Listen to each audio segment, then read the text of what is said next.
Hi, this is Dr. Robert Garmon coming to you once again from my super professional studio here in Dalian, China. Now, I want to begin today with a little bit of a personal note, which is that I had this grand vision of sprucing up my recording space here with a bookshelf over here and maybe some Chinese art over here and some University of Chicago paraphernalia in between. And then I ran into a little bit of a roadblock mid-month when my employer informed us that they don't exactly have the money to pay us anything this month. So hopefully we'll get our back pay once we start back up again in a month or so. But in the meantime, there's been a little bit of belt tightening here in the Garmong household. Now, I'm very fortunate that I have a really good, solid employer, and I fully expect that they will pay us when the time is right for it. But for now, I hope you can indulge me just a little bit once again. You know, I've tried to improve things a little bit, little by little. So if you can, perhaps use your imagination to envision a little bit nicer looking backdrop here for this video. Now, today I want to discuss an important issue because there have been many conspiracy theories on both sides or all sides, the Chinese side and the American side and the left and the right, and this eddy of swirling conspiracy theories around this coronavirus. And I think this is a very big topic, so I envision multiple videos on this particular topic. Today I want to start by discussing why I think this is such an important issue, why it's so important to base one's opinions on the most solid evidence possible, and to be clear both in your own mind and in your public pronouncements what constitutes the evidence for your given point of view. Now, you may think that conspiracy theories are just harmless fun. They make for popular Oliver Stone movies, and, face it, would you rather watch a movie called E.T. or Close Encounters of the Third Kind, or a movie called Weather Balloons? Obviously, the former is far more interesting and more appealing. But I maintain that in the real world, conspiracy theories are very dangerous politically, socially, and most of all, epistemologically in your way of thinking. So first of all, what makes something a conspiracy theory?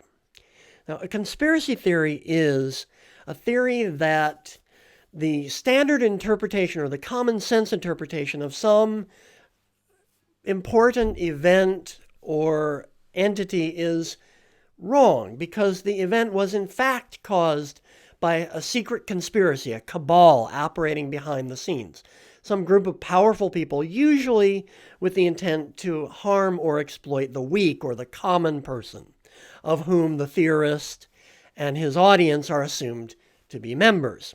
It's key that the normal or common sense explanation is taken to be mistaken. So, for example, Watergate does not constitute a conspiracy theory, in my view, because even though it does involve a conspiracy, because the common understanding and what everybody knows about Watergate is that the Watergate burglary was done by an actual conspiracy of people who supported President Nixon, and then it was covered up by his administration all the way up to the very top and with his own direct knowledge. It would be a conspiracy theory if someone believed that the whole thing was orchestrated by the Soviet Union in order to discredit the American government, because then you're saying that the common sense interpretation is mistaken. And this leads to a second point, which is a lack of evidence for the specific causal story, and often even for the conspiracy itself. So, for example, if someone says that the 2008 financial crisis was caused by lizard people from outer space, believe it or not, that is an actual conspiracy theory. Don't bother looking it up. It's not worth your time. Well, there is neither evidence for the specific causal claim nor for the existence of those lizard people.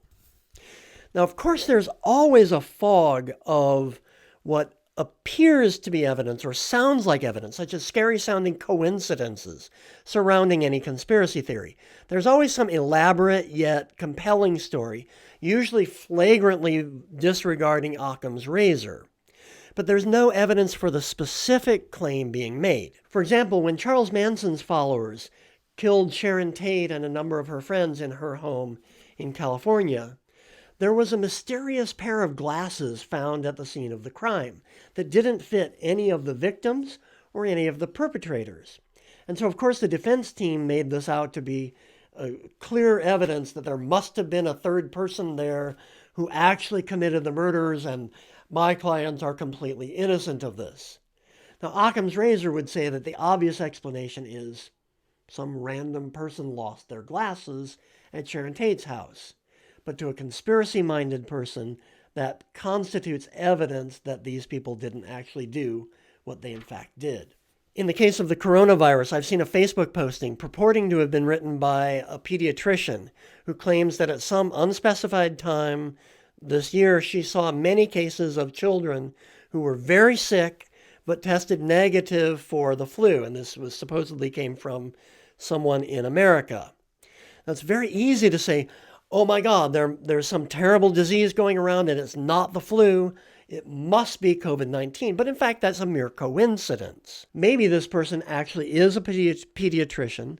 Maybe the stories she's telling are true, but COVID-19 originated in America months before it appeared in Wuhan is not the only explanation. It's not even the most plausible one. Incidentally, this was a particularly nasty year for colds, as I saw up here in Dalian, China. Beginning in October, my own son was sick for more than a month, starting on October 1st, as I remember the October National Day holiday here in China was ruined by his being very, very sick. And he's never sick very much. Does that prove that, oh my gosh, COVID-19 originated in Dalian in October 1st? No, of course not. The most obvious explanation is it was a coincidence. There's some other terrible disease. There are lots of flus running around every year. So what underlies any conspiracy theory ultimately is not evidence for the particular claim at heart, but a fundamental underlying suspicion. Suspiciousness either about the particular institutions involved or suspicion about institutions in general. So, for example, when Jeffrey Epstein died, conspiracy-minded people latched on to his death and to the fact that he had been friends with many powerful and some rather sketchy people. And, to each his own according to which one they happened to hate the most, the claim became, obviously the Clintons killed him, or obviously Trump had him killed, or obviously Prince William had him killed, or whatever. When the obvious explanation, the most parsimonious explanation according to Occam's razor, would be a pedophile who knew he was going to be humiliated in a public trial in front of the whole world and then spend years in prison, killed himself. And until further evidence comes out, there's no reason to think otherwise than the obvious explanation. Also, there's always some supposed persecuted victim of every conspiracy theory, whom the conspiracy theorist claims to be championing. Usually the intended audience and the theorist himself are included among those poor, downtrodden victims. So, for example, if the Jews are destroying the world, it's to exploit and abuse hard-working people like you and me who just want to make an honest living. There are almost always shifting, contradictory, and ad hoc claims involved in any conspiracy theory. For example, I saw numerous 9/11 conspiracy theorists interviewed on TV, and I actually met some personally. One meets an eclectic sort when one lives overseas, who said things like, of course, Osama bin Laden had nothing to do with 9/11. He's a good person who's a saint and wouldn't have harmed anyone. But on the other hand, if he did do it, America had it coming and hooray for him. Now, of course, these are contradictory, but to the conspiracy theorists, they can cohabitate inside the same mind. Or in the current situation, I've seen the very same people argue in one moment that the coronavirus was a bioweapon hatched in a Chinese lab, and in the very next moment, that it's no big deal. It's just a hoax being blown out of proportion by the liberal media. Now, obviously, both cannot be true in logic, but in a conspiracy theorist's mind, they can cohabitate. The fact that those things don't actually fit together is lost on the conspiracy theorist. And this brings me to my next point, which is that conspiracy theories are always the result of biased or motivated thinking. In other words, the conspiracy theorist begins with a value assessment. The conspiracy is inevitably in the interest of some pre-existing assessment. Either the Chinese government is evil, and therefore the Wuhan virus was a result of Chinese government manipulation. Or, on the other hand, the American government is evil, and therefore the coronavirus came from a U.S. government facility. I challenge you to find a single example of a conspiracy theorist who crosses the lines. Conspiracy theories speak to people's feeling of aggrievement or helplessness at the hands of the powerful and the corrupt. The feeling is, I and people like me are getting the shaft, and they, or people like them, whoever they are benefiting. Many people today, with some reason, feel helpless in the face of seemingly implacable forces outside their control or ability to understand. There is actual corruption in the world, and there are blind forces such as viruses spawned in bats and suddenly unleashed on the world that make it hard for someone to get ahead. That feeling of helplessness is a big part of what gives rise to conspiracy theories. If you feel that you can't change things, at least you can feel that you understand, that you've got a mental grasp on it, if not actual power to affect it in the real world. And this leads to the next point, which is that conspiracy theorists perversely appeal to the desire to understand. The human mind is a pattern-seeking machine.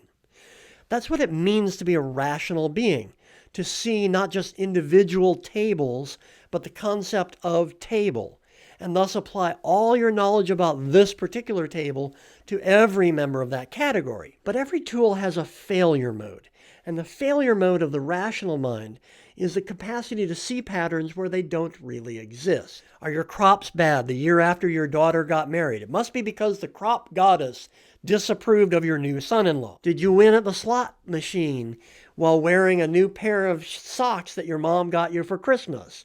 Must be because of your lucky socks, and you better wear them every time you go to Vegas thereafter. It's worth noting that very often the most intelligent people, the mathematicians and the scientists, the computer geniuses, are also the people most inclined toward conspiratorial thinking.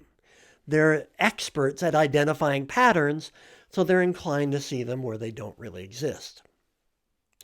A conspiracy theory gives a false sense of understanding and control, at least intellectual control, if not actual power over a situation. It also gives the conspiracy theorist a feeling of superiority.